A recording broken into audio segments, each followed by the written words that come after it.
My son-in-law Mark handed me a cold plate of turkey on a paper towel. No gravy, no cranberry sauce, just dry turkey and a plastic fork. He didn't look me in the eye. He just pointed toward the basement stairs and said, loud enough for the whole dining room to hear, "The main table is for real family, Linda. You'll be more comfortable downstairs." Everyone laughed. My daughter Brittany looked down at her wine glass. My own grandchildren giggled nervously. But here is what Mark didn't know. While he was standing there in his designer sweater, bragging to his boss about his house and his success, the deed to that $3 million property was sitting in my lawyer's safe. And I had an appointment with that lawyer the very next morning. They thought I was the helpless grandma, the widow, the burden. They were about to find out just how wrong they were. Let me rewind a little, because I need you to understand why that plate of cold turkey felt like a knife to my chest. 3 months before that Thanksgiving, I started noticing small things. Mark would walk past me in the hallway without saying hello. He stopped calling me Mom and started calling me Linda in this cold, distant tone. Then, one afternoon, I overheard him on the phone in his home office. He didn't know I was standing there. He said, "I'm telling you, she's got nothing. No savings, no assets, just Social Security. Once she's gone, the house is ours free and clear." I froze. My hand was on the doorframe. He was talking about me. And the house? That house wasn't even in his name yet. But he was already spending my equity in his... You need to understand the history here. I wasn't some rich socialite who inherited wealth. I built everything from scratch. When my husband, David, passed away 10 years ago, he left me with a modest life insurance policy and a small house in a mediocre neighborhood. Nothing fancy, but I was smart with money. I worked 2 jobs for 5 years. I invested. I flipped a small duplex, then another. By the time I turned 60, I had managed to buy a beautiful 5-bedroom colonial in a gated community. I didn't do it for me. I did it for Brittany. Brittany was my only child, my whole world. I paid for her college education out of pocket, $30,000 a year. When she met Mark, a junior salesman at a tech firm, I welcomed him with open arms. I helped them with the down payment on their first starter home. I babysat my grandkids 3 days a week for free. I did everything a mother is supposed to do. And for the first few years, Mark was grateful. He would hug me at family dinners. He called me Mom genuinely. He fixed my garbage disposal without me even asking. But then his career took off. He got a promotion, then another. Suddenly, he was making 6 figures, then 200,000, then more. And the gratitude just evaporated. He started making comments. Little ones at first. "Linda, you're still driving that old Honda? Maybe it's time you think about a retirement community. We need to talk about what happens to the house when you know." When I mentioned that the house was my safety net, he laughed. "Safety net? Mom, this is in the 1950s. You can't just sit on a gold mine while we're struggling with 2 car payments." Struggling. 2 car payments. On a $250,000 household income. I should have seen the warning signs. But when you love someone, you make excuses. You tell yourself he's just stressed. You tell yourself she'll stand up for you. I was wrong about both. Thanksgiving morning started out fine. I woke up early and made my famous sweet potato casserole with the pecan crumble. Mark's favorite. I even bought an expensive bottle of Bordeaux to share because I wanted things to feel normal. When I arrived at their house at noon, the driveway was already full. Mark's boss, Derek, and his wife were there. Mark's brother and his new girlfriend. 4 other couples from their country club. Everyone dressed in expensive sweaters and gold jewelry. I walked in through the kitchen entrance, holding my casserole and the wine. Brittany was at the stove. She glanced at me quickly, then looked away. "Hey, Mom, just put the food on the counter. No hug, no kiss. No, thanks for coming." I set everything down and went to find the family. My grandchildren, Emma and Jake, were in the living room playing on an iPad. Emma looked up and said, "Grandma, are you eating with us?" Before I could answer, Mark appeared in the doorway. He was holding a glass of whiskey. His face had that tight smile he uses when other people are watching. "Linda," he said, "we need to talk about seating." I didn't understand. Seating? He gestured toward the dining room. I could see the long table set with fine china, crystal glasses, fresh flowers, 12-place settings, beautifully arranged. Then he pointed toward the basement door. "We have 14 people coming. The main table only seats 12, so we're putting overflow downstairs. The kids' table, basically." I looked at the dining room again. 12 seats. 13 people counted, including me. That meant, "Mark," I counted, "you have 12 seats and 13 adults. Someone is sitting downstairs." He didn't even blink. "Right. And since you're the oldest and you get tired easily, I figured you'd prefer the quiet. There's a TV down there. A little bathroom. It's perfect." I felt my face get hot. Before I could respond, his boss, Derek, walked in. Mark immediately clapped him on the shoulder. "Derek, let me get you a drink." "Linda, can you move your casserole downstairs? The kids will eat down there." The kids. I was a grandmother. I was not a child. But when I opened my mouth to say something, Brittany grabbed my elbow. "Mom, please," she whispered. "Don't make a scene. Mark is trying to impress his boss. Just go downstairs for an hour. I'll bring you a plate." I looked into her eyes. My own daughter. And I saw nothing. No defense. No love. Just fear of her husband's temper. So I went downstairs. The basement was cold. Unfinished concrete floors. A cheap folding table.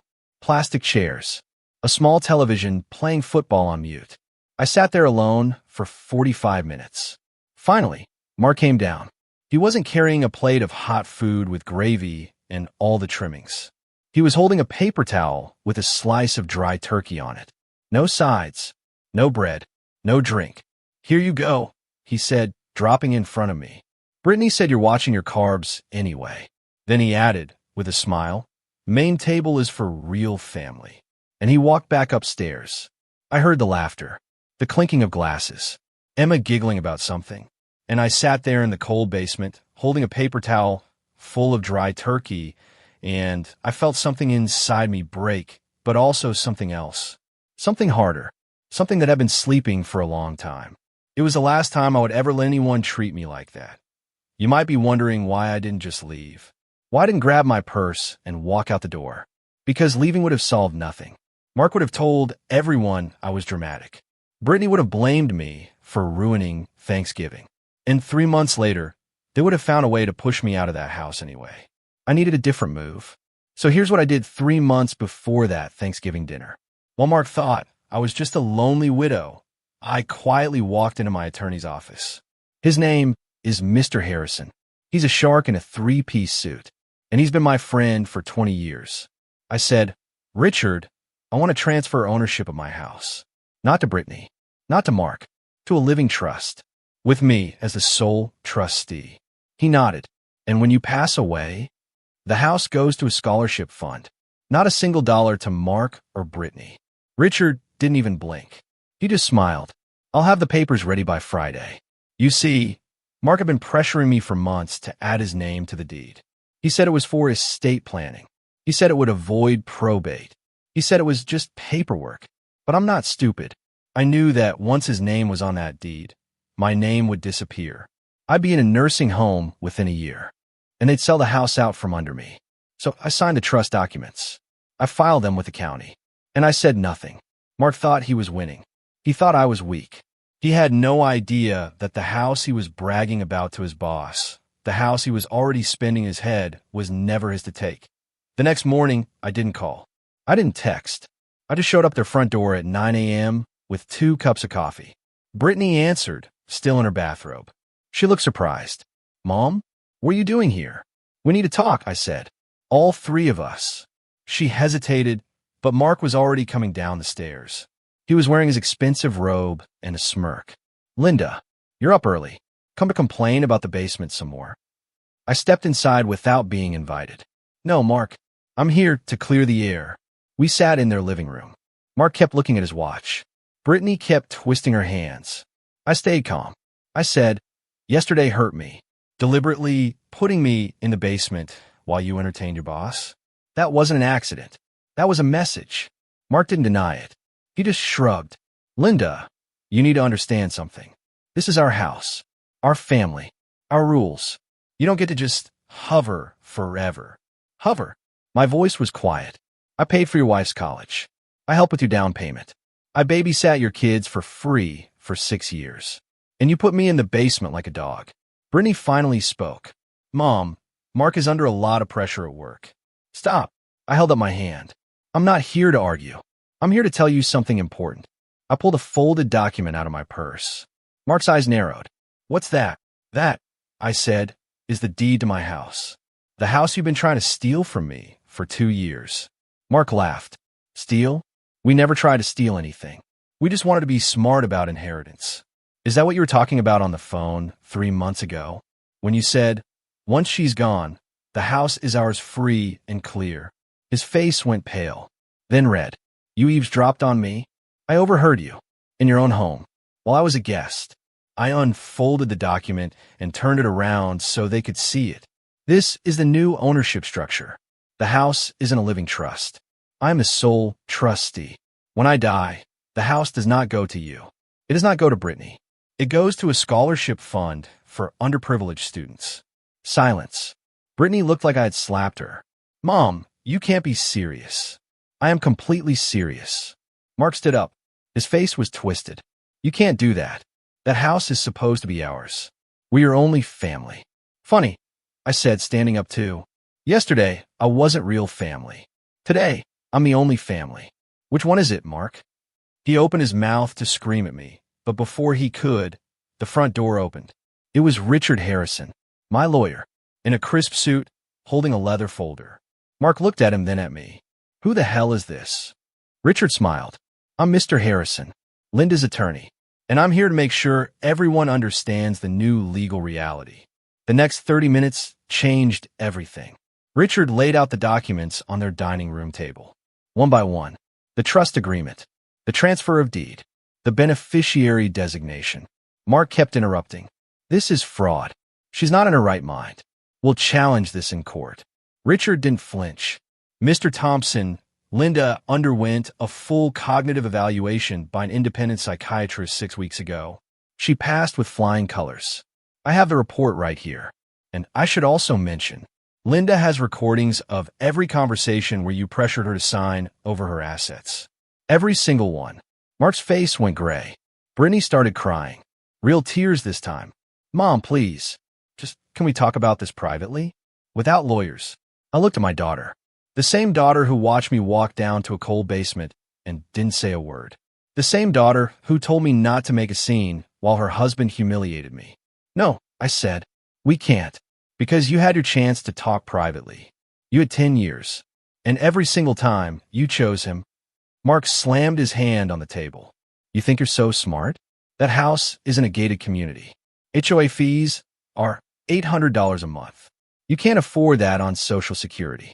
Eventually, you'll have to sell. And when you do, we'll be right there to make an offer. Below market value. I smiled. A real smile. Mark, I already thought of that. The trust pays the HOA fees. From an account you don't know about. And if I ever do sell, the proceeds go to the scholarship fund. Not a dime to you. Ever. He looked like he wanted to hit me.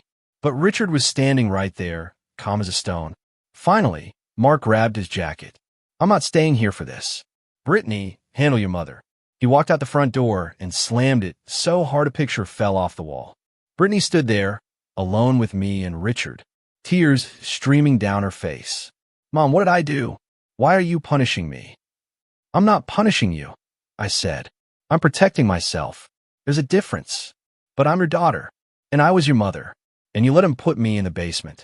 She didn't have an answer for that. I thought that was the end of it. I really did. I thought Mark would cool down, Brittany would apologize, and we'd have an awkward relationship for a few years until something changed. But that's not what happened. 2 weeks later, I got a call from Emma, my granddaughter. She was crying.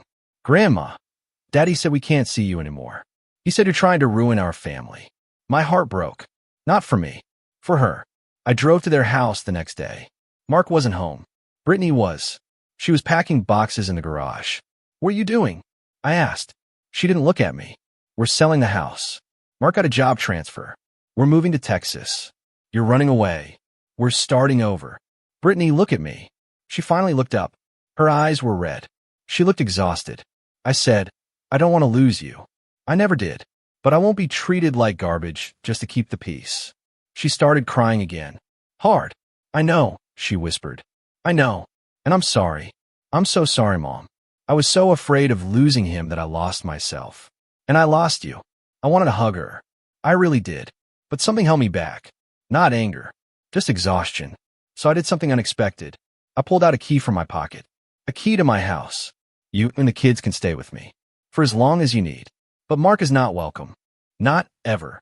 She looked at the key like it was made of gold. Mom, I can't. He'll be so angry. Then you have a choice to make. Him, or your children's future. I left the key on the box and walked away. 6 months later, I got the news. Mark had been fired from his job. Not because of me, because he had been embezzling from his own company. Small amounts at first, then larger ones. He thought no one would notice. They noticed. The company pressed charges. Mark was arrested at a Marriott hotel in Dallas, where he'd been living alone. Brittany had finally left him. The kids were staying with me. I sat in my living room, watching the local news report. There was Mark in handcuffs being led out of the hotel lobby. His expensive suit was wrinkled. His face looked 20 years older. And I felt nothing. No satisfaction. No joy. Just a quiet, deep sadness. Because I didn't want revenge. I never did. I just wanted to know if my family still respected me. And the answer, in the end, was no. Not until it was too late.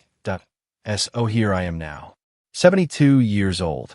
My granddaughter Emma just got accepted to college. With a scholarship. From a fund I created with my house. Brittany comes over for dinner every Sunday. We don't talk about Mark anymore. We don't talk about the basement or the cold turkey or the handcuffs. We just sit at my kitchen table. My simple, small, warm kitchen table. And we eat. And we laugh. And sometimes she cries a little and I hold her hand. But here's what I've learned. Family isn't about blood. It's about who shows up for you when you're sitting in a cold basement with a paper plate of dry turkey. Mark thought he had won. He thought I was weak. He thought the house, the money, the status. Those are the things that made him powerful. But power isn't in the house. It's in knowing your own worth when everyone else has forgotten it. I didn't destroy Mark. He destroyed himself. I just refused to go down with him. Funny how people forget who built the table once they finally get a seat. But the table was always mine. And now I'm finally eating at it. That Thanksgiving dinner was the last time we were ever under the same roof. Watch this next. My daughter faked a wedding to steal my inheritance. Like and subscribe for more emotional revenge stories.